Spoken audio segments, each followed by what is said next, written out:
Mounting a range hood above a peninsula is more difficult than one against a wall. And I'm going to show you all the little details that you should look for in order to make this mount happen.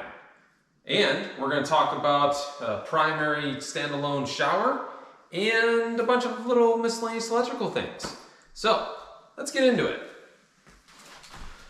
Alright, so the next task is going to be the range hood. Now this thing is mounted in the middle of nowhere because we're on a peninsula, we're not against a wall. So we need to know exactly the middle of the range itself. Not this opening. Ignore the opening. You want to know the center of the range. 26 1/4, so that's what, 13 1/8? 13 1/8, 13 1/8. Now I'm being careful to measure it off of the wall backer, not my backsplash. What do I do with that little square?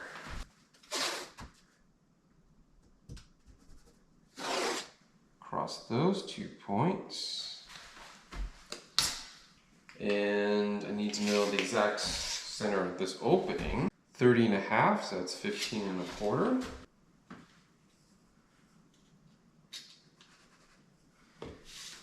Now, if you ever need to double check your math, just flip it over. 15 1/4.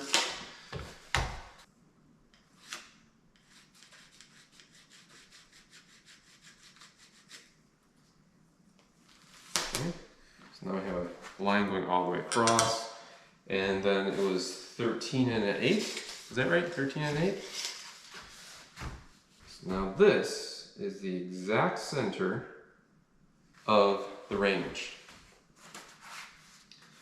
Now all we need to do is get that point up there.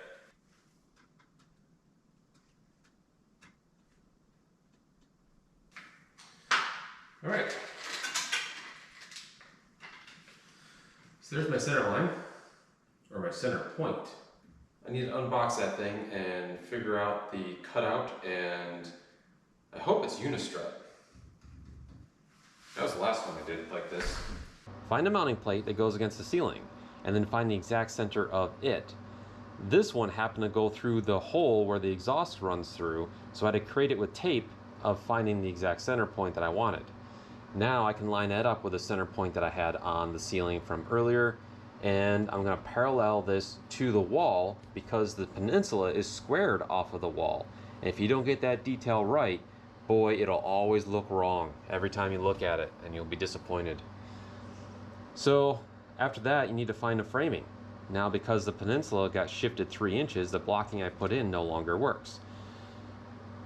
And so I'm just going to mount it to the furring strips that the sheetrockers had put up there. Once I get that mounted, then I will put a hole, or cut the hole out, but I'm going to not do that right away, as you'll see here in a moment. And unfortunately, I don't have any of the footage of the hole penetration through the roof or anything else, but I do have a couple of shorts that I put out, so I guess I'll just show you those after the next little segment. And of course, if you have any questions at all, throw them in the comments below. I'll be happy to answer them. But this kit was really easy to follow the instructions on, and the layout. Most of it was pretty, self-explanatory, really. All right, thanks. So I have half an hour left of the day. I didn't want to go any further on my little fan project because, well, I don't want to get covered in insulation.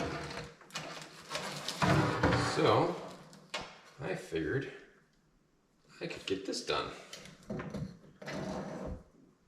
Little quick project to end the day.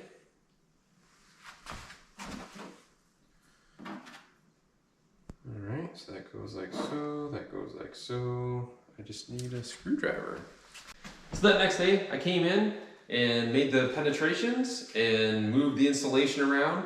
Because if you remember from a previous episode, I put, well, in this actual area, there's close to 24 inches of cellulose here.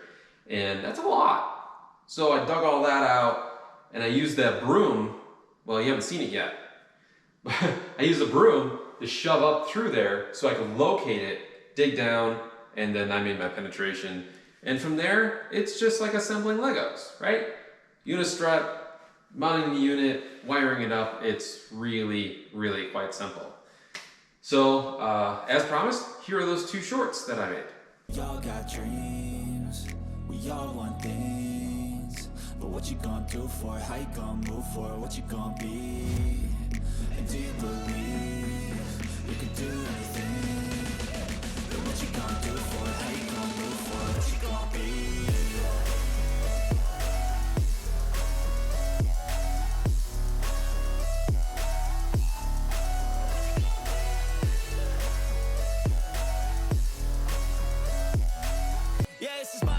Strife, my right to fight, to die on. And this is my game to play, to claim a brand new name, oh. And I ain't gonna lie to you, I'm a bit nervous that I might screw everything up that I've ever done. But what's the point of living if you ain't having fun?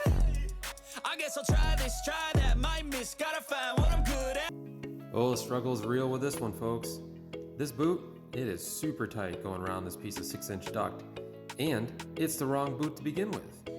That's for metal roofing, but doing the best I can with what I have. Throw some screws in it, silicone underneath it, she's all set. Now, I want to have a snow flashing on the backside in case we get snow. And, well, that happens a lot around here. So, break out the nibbler and then clean it up afterwards because the little niblets are pretty sharp. Gently peel up that roofing shingle because it's hot and that thing will tear. And then just keep massaging that piece in there until she fits nice and snug the way I want it. Secure it down with a couple of screws, some silicone underneath, and a little dab of silicone around the top edge of that boot. Now, just try to secure her up a little bit. And there you go. Little strut in front. Now I'm going to reduce the size of the diameter so that I can slide the shanty cap on top. And she's all done. If you've been following the project, you'll know that I've already sold this house. And the homeowner that acquired it, well, he's a bit taller than most of us. So I ended up raising the shower head location, which this we can fix later. And they want to add a second niche to this wall. And luckily, that didn't happen yet. So I went ahead and fixed all the framing behind here to accept the niche. And in order to cut out the niche location in the Curdy board, I have a simple little trick. I'll show you that here. So throughout my carpentry career, I have carried this little bottle of nail polish. And the reason for it is it's super handy to get reference points, to know where things are. So just put a little dab at each of the four corners. I'm getting really low. It might be time to go shopping for nail polish. Then we take our Schluter board, set it there.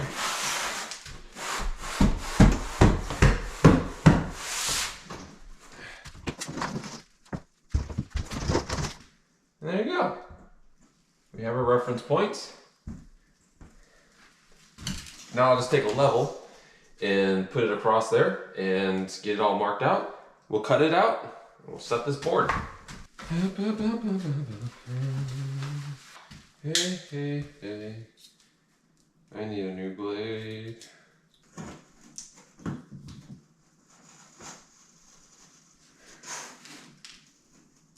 Yeah. The blade is tearing the face instead of cutting it. So I'm gonna get a new one. Be right back. Oh yeah.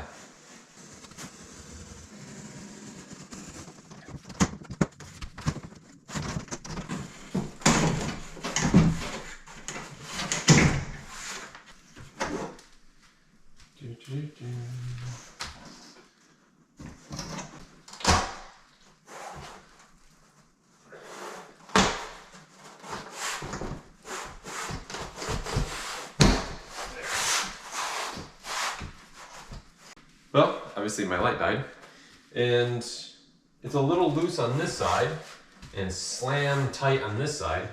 So I think I'm actually going to open this up just a little bit so it doesn't act as proud as it is. And then this side I'm not terribly concerned because you have to, when you're water sealing a cut seam on the Schluter board, you've got to put what they call Curdy band over it anyway. And we'll get into all that some other time when all the bits and bobs are here. which is pretty soon, actually. Materials are in Plattsburgh. My wife is in Plattsburgh doing the grocery shopping, so she's picking that stuff up now. Anyway, yeah. So I will go ahead and adjust this a little bit, and then we'll get these two boards hung. And I'll find another light so you can, see.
Well, that's gonna wrap up today.